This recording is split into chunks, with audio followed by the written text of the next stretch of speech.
ახლა მოგიყვებით ზღაპარს საფრთხობელაზე. თუ როგორ გადაარჩინა ორი ლამაზი გოგო ტყეში დაკარგვას. მოკლედ, უშველებელი შავი ტყის პირას ერთმა მოხუცმა ქალმა გააშენა ბოსტანი. ძალიან კარგი რაღაცები დათესა, ლამაზი რაღაცები დარგო, ძალიან კარგად ხარობდნენ.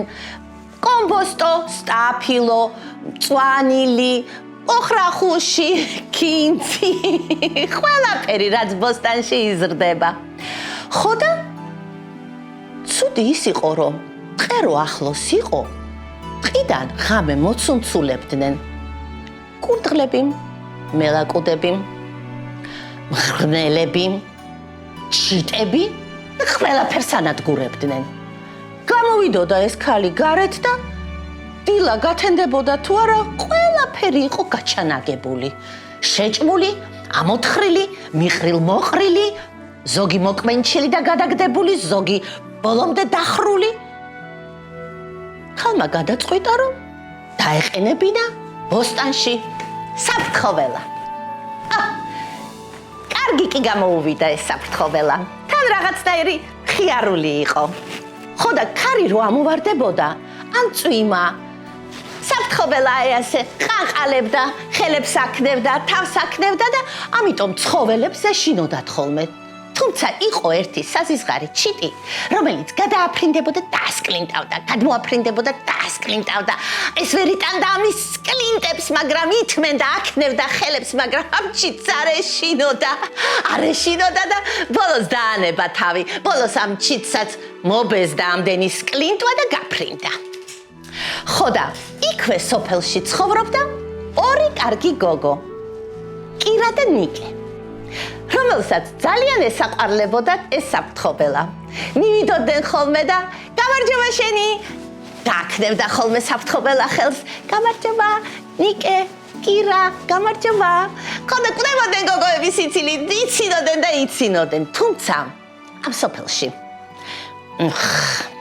ძალიან მოუსვენარი ბავშვებიც ცხოვრობდნენ.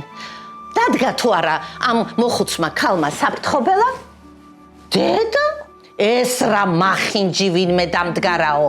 ხო და მიეპარებოდნენ ხოლმე, ეს რო ჩათვლემდა ხოლმე და ესროდნენ ხოლმე ქვებს. ხან გირჩებს, ხან რაც მოხდებოდათ ხელში, საწყალი საფრთხობელა სულ შავ დღეში იყო. რატომ რა დაგიშავეთ? მე ხო ბოსტანს ვიცავ მარტო, მე ხომ არავის არ ვერჩი. გაბრაზდა კირა და ნიკე. ეს რატო ექცევით ასეთ კარგ საფრთხობელასო? როგორ შეიძლებაო? საფრთხობელა კარგ საქმეს აკეთებს, თქვენ კიდე ესე აბრაზებთო, აწვალებთო, ცოდვა არ არისო? მადლობთ, საფრთხობელა ეუბნებოდა, მაგრამ გულში ძალიან ნაწყენი იყო. რა დავაშავე ასეთი? რა დავაშავე? მე რა რომ კარგი გარეგნობის არა ვარ. მე ხო ჩემს საქმეს ვაკეთებო. ხო და კირამ და ნიკემ გადაწყვიტეს, რომ რამენაირად ეშველათ საფრთხობელასთვის. წამოიღეს სახლიდან აი ასეთი ლამაზი ზარი, ჩამოკიდეს კისერზე, მეორე ზარი დააჭერინეს ხელში და რატო იცით? აი ბავშვები რომ მოვლენო და ქვებს დაგიშენენო. შენო ესე გააკეთეო, ზარი აწკარუნდება, ჩვენ კიდე გავიგონებთ, სადაც არ უნდა ვიყოთო, შორსაც რო ვიყოთო, მოვალთო და იმ ბავშვებსო გავყრითო ყველასო და შევარცხვენთო. ვეთქვით, რომ ესეთი საქციელი არ შეიძლება, შენ უბრალოდ უნდა ზარი დარეკო. მოვიდოდნენ თუ არა ბიჭები, დაიმალებოდნენ აქეთ-იქით, მოიღერებდნენ დიდ ქვებს, ან გირჩებს, ან რამე კიდე მძიმეს და რო უნდა ესროლათ. ასე ახვეცავდებოდა, აცანცარდებოდა საფრთხობელა და გოგოებს, კირას და ნიკეს ესმოდა, რომ საშველად ეძახის. გამოიქცეოდნენ და ეუბნებოდნენ, არ გცხვენიათ, აბა მოусვით აქედან ეხლავეო.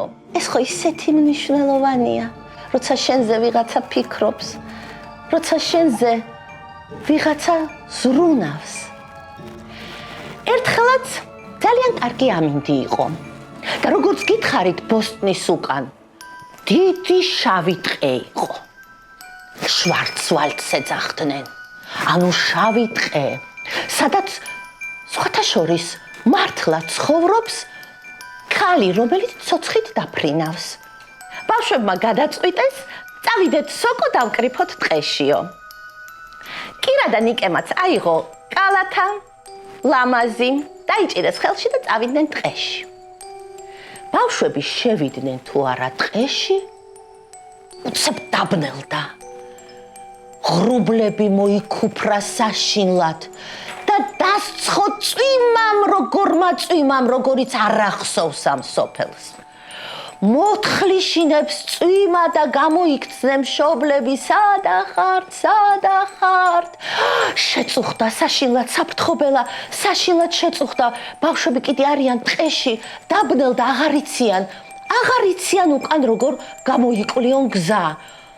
ხან ხეები უშველებელი შავად რაღაცნაირად აშინებენ, ხან რაღაცას გამოედებიან ტოტს და ეს ტოტს ვეღარ იცილებენ. გვიშველეთ, ყვირიან, გაიგო საფრთხობელამ და დაიწყო ზარის რეკვა. აი აქეთ წამოდით, ჩემ ზარს გამოყევით, აი ამ ზარის ხმას გამოყევით, ბავშვებო. უცებ კირას ესმის, რომ ძალიან შორიდან წყარუნი ისმის. ნიკეს ეუბნება, ნიკე გონი საფრთხობელა გვეძახის. შეხედე, ეს ხო ჩვენი ზარია, რომელიც ვაჩუქეთ. იცი რა, მოდი ფრთხილად შიშის გარეშე ამ ხმას გავყვეთო. ბავშვებმა ჩაკიდეს ერთმანეთს ხელი, აი ასე ხანდახან თვალებსაც კი ხუჭავდნენ, რომ გზა არ არეოდათ და ზარს გაყოლოდნენ. მიდიან. ზარი უფრო ხმამაღლა რეკავს, იმიტომ რომ ესე იგი უახლოვდებიან. ნუ გეშინიათ ბავშვებო, მალე მივალთ. ზარი უკვე ძალიან კარგად ისმის. მალე მივალთ და უცებ დაინახეს, რომ გამოჩნდა სოფელი. გამოჩნდა მოწმენდილი ცა და უყვირთ, აქ რატო იყო ასეთი სიბნელე და ასეთი კოკისპირული წვიმაო ეს იმ საზიზღარი ქალის ცოცხით რო დაფრინავს და ბავშვებს იტაცებს. იმისი ოინები იყო, თუმცა საფრთხობელამ გახარებულმა რო დაინახა ბიჭები და გოგოები უფრო აცანცარდა, უფრო ახვანცალდა და მოდით გამოვიდნენ ბავშვები. ჩაეხუტნენ, მშობლები იძახიან, ღმერთო ჩემო, ეს რა ჭკუის კოლოფი საფრთხობელა ყოფილა. მოდი რამეთი შევამკოთ, რამეთი მადლობა გადაუხადოთ ჩვენი ბავშვების გადარჩენისთვისო. კირე და ნიკე კიდე იძახის, რომ აი, ეს არის მეგობრობა. ჩვენ მას უშველეთ, მან კი ჩვენ გვიშველა. აი, ეს არის ნამდვილი ზრუნვა ერთმანეთისთვის. იმის მერე საფრთხობელა ძალიან ამაყი იყო.